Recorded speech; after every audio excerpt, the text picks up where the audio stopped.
இன்னைக்கு நம்ம சூப்பர்மேன் பண்ண கொஞ்சம் கூட இறக்கமே இல்லாத யோசிச்சு பார்க்க முடியாத அளவுக்கு சூப்பர்மேன் ப்ரூட்டலா ஒரு சில பேரை கொலை பண்ணிருக்காரு. சூப்பர்மேன் பண்ண அந்த பயங்கரமான சம்பவங்களை பத்தியும் இது ஃபியூச்சர் டிசியூல நடக்கிறதுக்கான வாய்ப்புகள் இருக்கா என்னன்றதையும் பத்தி தான் இன்னைக்கு நம்ம மொத்தமா டிஸ்கஸ் பண்ண போறோம். அப்படியே நம்ம சேனலுக்கு சப்ஸ்கிரைபர் தட்டி விட்டுருங்க. வீடியோவை கிக் ஆஃப் பண்ணிடலாம். நம்ம லிஸ்ட்ல ஃபர்ஸ்டா பார்க்க போறது சூப்பர்மேன் ஜோக்கரை ப்ரூட்டலா கொலை பண்ணிருப்பாரு. சூப்பர்மேனோட ஒய்ஃப் லூயிஸ் லேன் கன்சீவா இருக்கும்போது அப்போ ஜோக்கர் லூயிஸ் லேனை கடத்தி லூயிஸ் லேனையும் அவன் வயிற்றுல வளர்ந்துட்டு இருந்த சூப்பர்மேனோட குழந்தையும் ஜோக்கர் கொலை பண்ணிருவாரு. கொலை பண்ணது மட்டும் இல்லாம பேட்மேன் கிட்ட வந்து இதை தைரியமா சொல்லிட்டு இருப்பாரு. இந்த விஷயம் சூப்பர்மேனுக்கு தெரிய வந்ததும் சூப்பர்மேன் கோபத்தோட உச்சத்துக்கே போய் ஜோக்கர் எங்க இருக்காருன்னு வெறித்தனமா தேடிட்டு இருப்பாரு. ஆனா சூப்பர்மேனுக்கு முன்னாடி பேட்மேன் ஜோக்கரை பிடிச்சி விசாரிச்சுக்கிட்டு இருக்கும்போது அந்த இடத்தை உடைச்சிட்டு வந்து சூப்பர்மேன் ஒரு வார்த்தை கூட சொல்லாம அவர் இருந்த கோபத்துக்கு தன்னோட முழு பலத்தையும் பயன்படுத்தி ஜோக்கரோட நெஞ்சில குத்தி தன்னோட கையை ஜோக்கரோட முதுகு வழியா எடுப்பாரு. இதை பார்த்ததும் அங்க இருந்த பேட்மேனுக்கு அள்ளு விட்டுருச்சுன்னு தான் சொல்லணும். சப்போஸ் இந்த இடத்துல பேட்மேன் சூப்பர்மேனை தடுத்து நிறுத்த முயற்சி பண்ணியிருந்தாருன்னா அந்த இடத்துல ஒரு பயங்கரமான சண்டை ஏற்பட்டிருக்கும். ஆனா பேட்மேன் இதை பண்ணிருக்க மாட்டாருன்னு அவர் கண்ணா பார்த்தாலே தெரியுது. இந்த சீக்வன்ஸ் மட்டும் அப்படியே ஜேம்ஸ் கன் டிசியூக்குள்ள கொண்டு வந்தாருன்னா இது ஒரு தரமான சம்பவமா இருக்கும். பொறுத்து வந்து பாப்போம் கொண்டு வராரா இல்லையான்னு. அதை தொடர்ந்து சூப்பர்மேன் பண்ண இன்னொரு பயங்கரமான சம்பவத்தை சொல்லணும் அப்படின்னா சூப்பர்மேன் ஒரு தடவை பேட்மேனோட முதுகெலும்பை ரெண்டா உடைச்சிருப்பாரு. இன்ஜஸ்டிஸ் காட்ஸ் ஆஃப் வார்ன்ற காமிக் புக்ல சூப்பர்மேன் ஒரு கெட்டவரா ஏகப்பட்ட கெட்ட செயல்களை செஞ்சுட்டு இருக்காரு. அப்போ நம்ம பேட்மேன் சூப்பர்மேனை தடுக்கிறதுக்காக சூப்பர்மேனை எதிர்த்து நிக்கிற ஒரு சூழ்நிலை ஏற்படுது. ஆனா பேட்மேன் சூப்பர்மேன் கிட்ட பேசி புரிய வைக்கலான்னு முயற்சி பண்ணும்போது இந்த காமிக்ல வில்லனா இருக்கிற சூப்பர்மேன் என்னையே எதுக்குறியான்னு பேட்மேன் கிட்ட சண்டைக்கு போக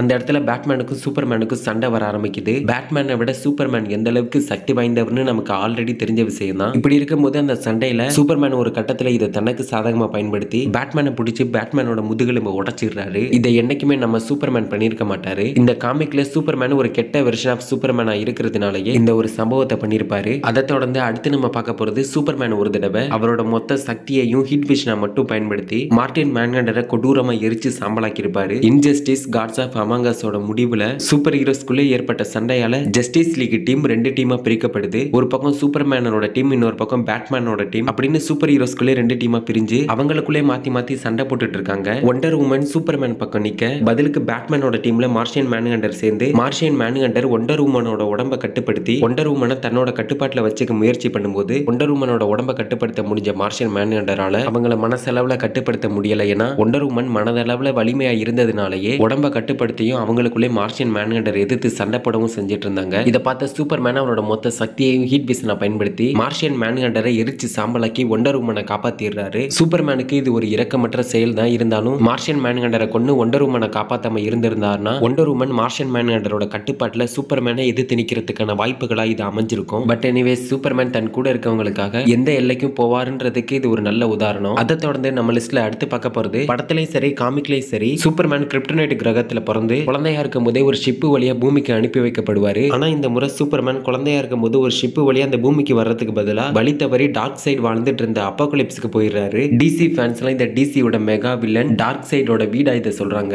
இந்த கதையில டார்க் சைடு வாழ்ந்துட்டு இருந்த கிரகத்துக்கு சூப்பர்மேன் இந்த இடத்துக்கு குழந்தையா வந்து சேர்ந்ததுனால டார்க் சைடு சூப்பர்மேனை குழந்தையில இருந்தே எடுத்து வளர்க்க ஆரம்பிக்கிறாரு. டார்க் சைடு அவர்கிட்ட இருக்கிற சக்திகளை சூப்பர்மேன் குழந்தையா இருக்கும் போதே அவர்கிட்ட இருந்து சொல்லி கொடுத்தோம். கிரிப்டோனியன்ல பிறந்ததுனால சூப்பர்மேன் கிட்ட இருக்கிற சக்திகள்னாலையும் அப்போகலிப்ஸ்ல சக்தி வாய்ந்த ஒரு ஆளா சூப்பர்மேன் அங்க வாழ்ந்துட்டு வந்துட்டு இருக்காரு. இது மட்டும் இல்லாம அங்க சூப்பர்மேனை டார்க் சைடு அவரோட மகனாவும் வளர்த்துட்டு வந்திருக்காரு. அதுக்கப்புறம் டார்க் சைடோட அடுத்த வாரிசுன்னு வரும்போது டார்க் சைடோட சொந்த மகனை கொண்டு சூப்பர்மேன் அந்த இடத்துக்கு வர்றாரு. டார்க் சைடு தன்னோட சொந்த மகனையும் சூப்பர்மேனையும் தன்னோட குழந்தைகளா தான் வளர்த்துட்டு வந்திருக்காரு. ஆனா அடுத்த வாரிசுன்னு வரும்போது இங்க பாசத்துக்கு இடம் இல்ல, வீரத்துக்கு தான் இங்க மதிப்பு. ஏன்னா அப்போகலிப்ஸ் அந்த மாதிரி ஒரு இடம். பட் எனிவேஸ் இன்னைக்கு நம்ம பார்த்த காமிக்ல நடந்த சூப்பர்மேனோட தரமான சம்பவங்களை பத்தியும் இதுல எது ஃபியூச்சர்ல டிசியூல நடக்கிறதுக்கான வாய்ப்புகள் இருக்குன்றதை பத்தியும் நீங்க என்ன நினைக்கிறீங்கன்றத கமெண்ட்ல சொல்லிட்டு அப்படி நம்ம சேனலுக்கு சப்ஸ்கிரைபர் தட்டி விட்டுருங்க. அடுத்த வீடியோல பார்க்கலாம்.